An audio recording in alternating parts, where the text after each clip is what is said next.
క్రీస్తునందు ప్రియమైన దేవుని బిడ్డలారా, యొక్క ఉదయకాల సమయంలో లోకరక్షకుడును ప్రభు అయిన యేసుక్రీస్తు పరిశుద్ధ నామంలో మీ అందరికి వందనాలు, శుభములు తెలియజేస్తున్నాను.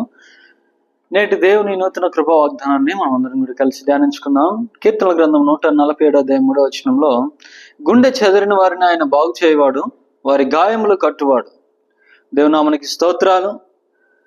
దేవుడు ఉదయకాల సమయంలో గుండె చెదిరిన వారిని బాగు చేస్తానని, వారి గాయములను మాన్పుతానని ఉదయకాల సమయంలో వాగ్దానం చేస్తూ ఉన్నాడు. ప్రియమైన దేవుని బిడ్డలారా, ఈ ఉదయకాల సమయంలో ఒకవేళ గుండె చెదిరినటువంటి పరిస్థితిలో నీవు ఉన్నట్లయితే దేవుడు నీతోనే మాట్లాడుతూ ఉన్నాడు. గుండె చెదిరిన వారిని ఆయన బాగు చేయవాడు. అవునండి ప్రియమైన దేవుని బిడ్డలారా, నా వారే అనుకున్నవారు వారే మనలను మోసం చేసినప్పుడు గుండె పగిలినటువంటి పరిస్థితిలో మనం ఉండిపోతాం. ఇంకా మనం నమ్ముకున్నటువంటి మన బిడ్డలు ఎవరైతే మన జీవితంలో మరి రాబోయే దినాల్లో మనల్ని చక్కగా చూసుకుంటారని, లేకపోతే వాళ్ళు మంచి స్థితిలో ఉంటారని ఊహించామో, వారి జీవితాలను వారు నాశనం చేసుకుంటున్నప్పుడు మన గుండె పగిలినటువంటి పరిస్థితిలో ఉండిపోతూ ఉంటాం. కొన్నిసార్లు మనకు కలిగినటువంటి బలహీనతలను బట్టి, అనారోగ్యాన్ని బట్టి కూడా ఎంతో సమస్యలిపోతూ ఉంటామండి. అయితే దేవుడు అంటున్నాడండి, గుండె చెదిరిన వారిని ఆయన బాగు చేయవాడు. దేవుడు గుండె చెదిరిన వారిని బాగు చేస్తాడు. వారికి ఉన్నటువంటి గాయములను కట్టువాడు ఆయనే. కాబట్టి ఉదయకాల సమయంలో దేవుని బిడ్డలారా, నీకున్నటువంటి గాయం ఏదైనా సరే, నీకున్నటువంటి బాధ ఏదైనా సరే, దేవుడు నిన్ను బాగు చేస్తానని వాగ్దానం చేస్తూ ఉన్నాడు. ఆయన తప్పక మాటిచ్చి నెరవేర్చే దేవుడు గనక ఆయన ఎందుకు విశ్వాసం ఉంచండి. దేవుడు తప్పక మీకు కావాల్సినటువంటి సహాయాన్ని దయచేస్తాడండి.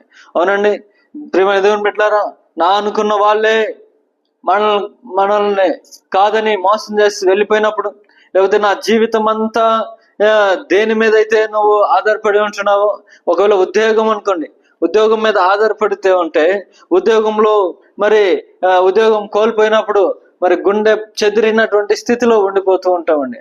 అలాగే దేవుని బిడ్డలారా, మీరు గమనించినట్లయితే ఒక వ్యాపారం చేసేటటువంటి వ్యక్తి వ్యాపారంలో మరి నష్టం వచ్చినప్పుడు కూడా వారు గుండె పగిలినటువంటి పరిస్థితిలో ఉండిపోతూ ఉంటారండి. ఇంకో చెప్పాలంటే కుటుంబంలో, స్నేహితులలో, మరి వారు చేసేటటువంటి పనుల్లో, బంధు వర్గాలలో, బంధుత్వాల్లో మరియు లోకాశల వలన ఎదురయ్యే సమస్యల వలన కూడా అనేక మంది గుండె చెదిరినటువంటి పరిస్థితిలో ఉండిపోతూ ఉంటారు. అయితే దేవుడు అంటున్నాడు, గుండె చెదిరిన వారిని ఆయన ఏమంటున్నాడండి? దేవుడు ఏమంటున్నాడు? గుండె చెదిరిన వారిని బాగు చేస్తాను, వారి గాయాలను కట్టుతాను అంటున్నాడు. కాబట్టి ఎవరి ద్వారా ఎన్ని సమస్యలు వచ్చినా సరే నువ్వు దేవుని మీద ఆధారపడు. దేవుని మీద ఆధారపడితే ఆయన ఇచ్చినటువంటి మాట నీ జీవితంలో నెరవేరుద్ది. కుటుంబంలో నీకున్నటువంటి సమస్యలను బట్టి, నీకున్నటువంటి ఇబ్బందులను బట్టి ఈరోజు సమస్యలిపోతూ, నలిగిపోతూ, అనేకమైనటువంటి ఇబ్బందులు పడుతూ, దుఃఖంతో నువ్వు ఉంటే దేవుడు నీతోనే మాట్లాడుతూ ఉన్నాడండి. నీకున్నటువంటి గాయం ఏదైనా సరే, బాధ ఏదైనా సరే, దేవుడు దాన్ని నయం చేయబోతున్నాడండి. నీకున్నటువంటి బాధ నుంచి నేను విముక్తి కలిగి చేయబోతున్నాడు. గుండె చెదిరినటువంటి స్థితిలో నువ్వు ఉంటే దేవుడు నిన్ను విడిపిస్తాడు. నీకు కావాల్సినటువంటి విడుదలను ఇస్తాడు. ఆయన నీకు కావాల్సినటువంటి విమోచన, నీకు కావాల్సినటువంటి రక్షణను దేవుడు దయచేయబోతున్నాడు. కనుక నువ్వు ఏ విషయంలో కూడా చెదిరిపోవద్దు, కలత చెందొద్దు, బాధపడద్దు. దేవుని యందు విశ్వాసం ఉంచండి. దేవుని యందు విశ్వాసం ఉంచితే దేవుడు తప్పక నీ జీవితంలో ఉన్నతమైన కార్యాలు చేస్తాడు. ఆయన కృప చేత నిన్ను నింపుతాడు. ఆయన ప్రేమ నిన్ను నడిపిస్తుందండి. ఆయన కృప నీకు దారి చూపిస్తుంది. ఆయన దయ, కనికరములు, కటాక్షము నీ మీద ఉంటుంది. కనుక నువ్వు దేవుని యందు నమ్మకం ఉంచి దేవుని మీద ఆధారపడి జీవించు.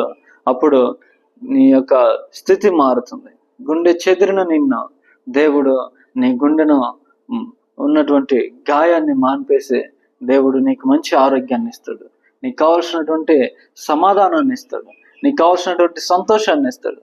అది సమృద్ధిగా ఇచ్చేటటువంటి దేవుడు. కనుక నువ్వు దేవుని యందు నమ్మకం ఉంచు, విశ్వాసం ఉంచు. దేవుడు తప్పక నీ జీవితంలో కార్యాలు నెరవేరుస్తాడండి.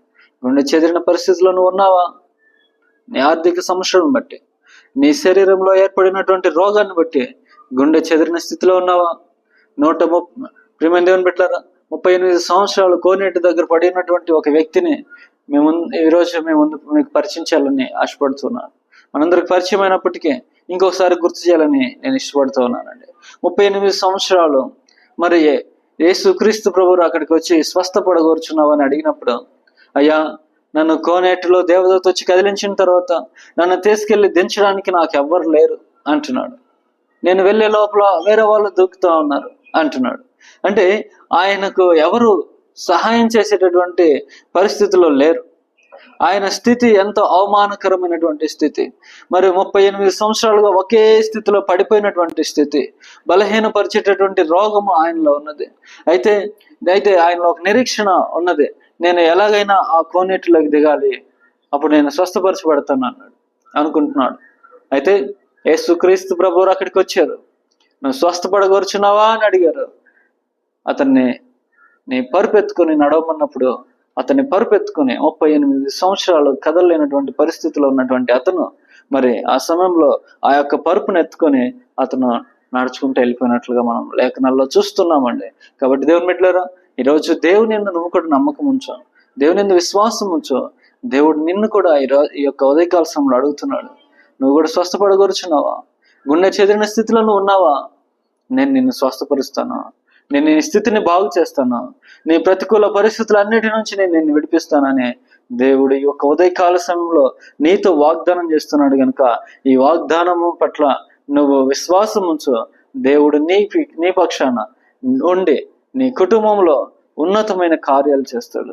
నీ స్థితి ఈరోజు ఒకవేళ గుండె చెదిరినటువంటి స్థితిలో నువ్వు ఉన్నట్లయితే దేవుడు నిన్ను బాగు చేస్తాడు, నీ గాయాలను మాన్పుతాడు, నీ యొక్క ఆర్థిక స్థితిని మారుస్తాడు. నీకు కావాల్సినటువంటి సమృద్ధి మేలులను ఈ రోజు నుంచి, ఈ యొక్క ఉదయకాల సమయం నుంచి ఈ వాగ్దానాన్ని నమ్మితే దేవుడు నీ జీవితంలో దయచేసి నిన్ను ఆశీర్వదించి దీవించును గాక. ఆమేన్. ప్రార్థన చేసుకుందాం. మహాపరిశుద్ధుడా, కృపగలిగిన మా తండ్రి, ప్రేమ కలిగిన దేవా, నీ పరిశుద్ధమైన నామానికి వందనాలు, స్తుతులు, స్తోత్రాలు చెల్లిస్తున్నాను తండ్రి. దేవా, యొక్క ఉదయకాల సమయంలో నాయన గుండె చెదిరిన వారిని దేవా నువ్వు బాగు చేయవాడవని, వారి గాయంలో కట్టువాడవని నాయన మేము నమ్ముతున్నాం. ఇదిగో ప్రభా, ఉదయకాల సమయంలో వీక్షిస్తున్న నీ బిడ్డలందరినీ కూడా ప్రభా మీరు దీవించండి, ఆశీర్వదించండి.